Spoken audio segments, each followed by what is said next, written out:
L'Église catholique fait mémoire de sainte Rolande et de saint Servais. Sainte Rolande. Une ancienne tradition de Belgique relate que Rolande était la fille de Didier, roi des Lombards au 8e siècle. Son père la donne en mariage contre son gré au roi d'Écosse, mais Rolande réussit à fausser compagnie au seigneur, la conduisant à son futur époux. L'année suivante, en 770, c'est Charlemagne qu'elle devra épouser.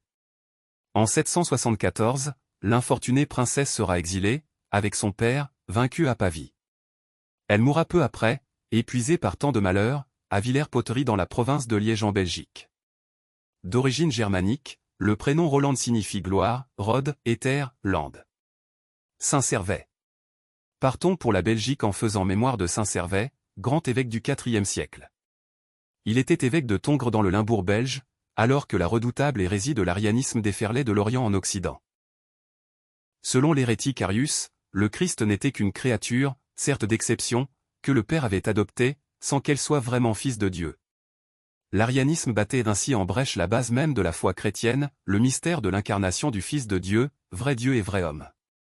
Saint Servais fut l'un des premiers en Europe à se rallier aux professions de foi des conciles de Nicée en 325 et de Constantinople en 381, et des illustres évêques d'Orient au IVe siècle, défenseurs intrépides de la vraie foi, de Basile de Césarée à Athanas d'Alexandrie.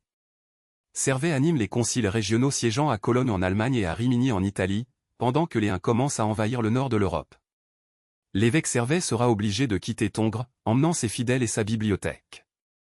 C'est à Maastricht en Hollande qu'il achève son parcours terrestre le 13 mai 384.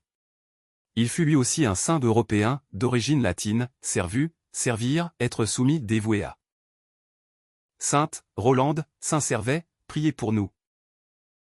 Évangile. Le Père et moi, nous sommes un. Alléluia. Alléluia. Mes brebis écoutent ma voix, dit le Seigneur. Moi, je les connais, et elles me suivent. Alléluia. Évangile de Jésus-Christ selon saint Jean. On célébrait la fête de la dédicace du temple à Jérusalem. C'était l'hiver. Jésus allait et venait dans le temple. Sous la colonnade de Salomon. Les Juifs firent cercle autour de lui. Ils lui disaient: Combien de temps vas-tu nous tenir en haleine? Si c'est toi le Christ, dis-le-nous ouvertement. Jésus leur répondit: Je vous l'ai dit, et vous ne croyez pas. Les œuvres que je fais, moi, au nom de mon Père. Voilà ce qui me rend témoignage. Mais vous, vous ne croyez pas. Parce que vous n'êtes pas de mes brebis. Mes brebis écoutent ma voix. Moi, je les connais, et elles me suivent. Je leur donne la vie éternelle. Jamais elles ne périront. Et personne ne les arrachera de ma main. Mon Père, qui me les a donnés, est plus grand que tout. Et personne ne peut les arracher de la main du Père. Le Père et moi, nous sommes un. Acclamons la parole de Dieu. Louange à toi Seigneur Jésus.